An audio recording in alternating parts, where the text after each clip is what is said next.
So I think everyone struggles to find their place in this world, but I was born with a distinct advantage. I was a Foley. And by the time I was 10, I told everyone I met, my name is Emily Foley Morrison, because I just needed them to know that I was part of this amazing, special, pure thing. So my grandmother and grandfather Foley, after the war, they bought a house, a big house, and they raised their 9 children there. And those children raised their children, running in from the beach, tracking in sand to the kitchen, all the way up to the 3rd floor. Being a Foley meant you belonged in that house, and it belonged to you. And it was amazing to be part of something so special.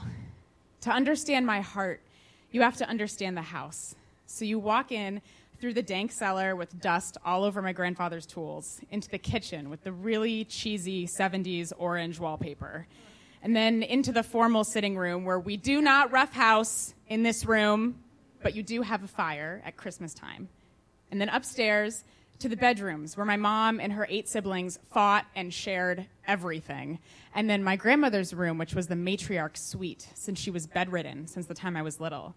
And if you were in trouble, you could hide in her room and watch soap operas with bad things with her.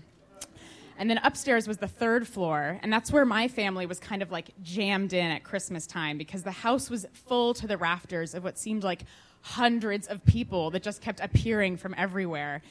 And my dad would tell us these amazing stories because he'd been dating my mom since high school. Like, oh, and the parties they used to have here. After midnight mass, everyone would just walk from Our Lady of Peace Church to the Foleys, and there'd be these vats of seafood stew your grandmother made, and everyone would just eat. And I wouldn't even feel bad that I hadn't been there for those times because they were just part of my cultural DNA, my inherited memory. And I was so proud because that's who I was.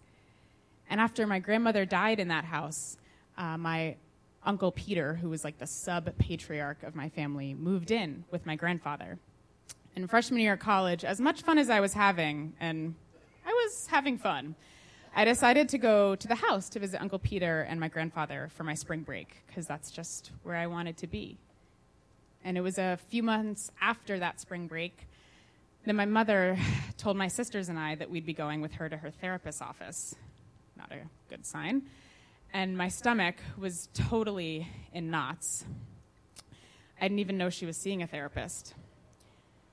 And we're sitting in the office, and my mother tells us that she was molested when she was little. And she was molested by my Uncle Peter. And that 3 of my aunts were also abused in their girlhoods by my Uncle Peter.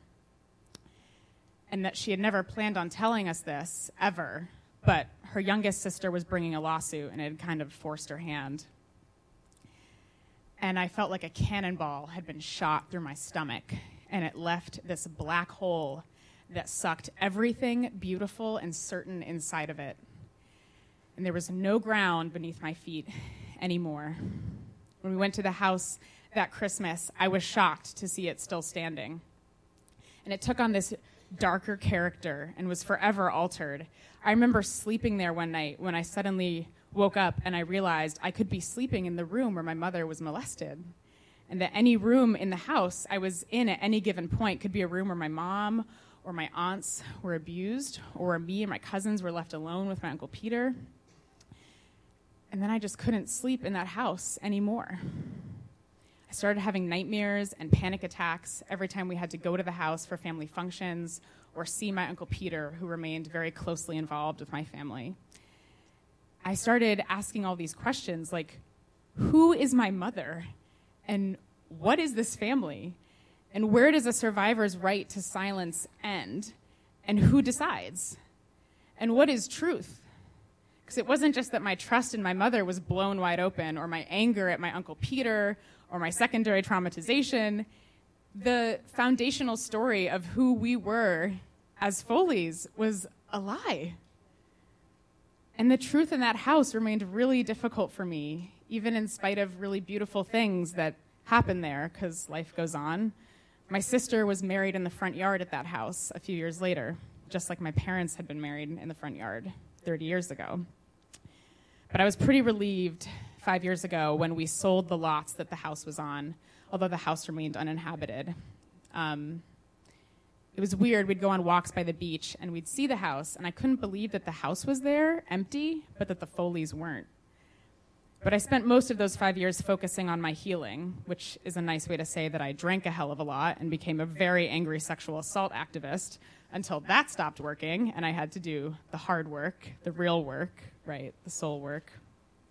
And it's probably a testament to that work that I didn't even think about it this September when my sister decided we should park at the empty house to go for a walk on the beach. And we pull into the driveway, it's overgrown with weeds, and she turns to me and says, "So I'm a risk-taking motherfucker, and I'm pretty sure the cellar door is open. I'm just saying." And this deep place inside me was just like, yeah, let's do it. So we go into the cellar and up into the body of the house, and it's completely empty and exactly the same. The same cheesy wallpaper, the same curtains in my mother's old bedroom, the same carpets, but there's nothing inside, just a phone book forgotten in a drawer. And the house seemed so much smaller somehow. It just took up so much less space than I remembered. And we walked through every room in silence, and then we walked back out the cellar door.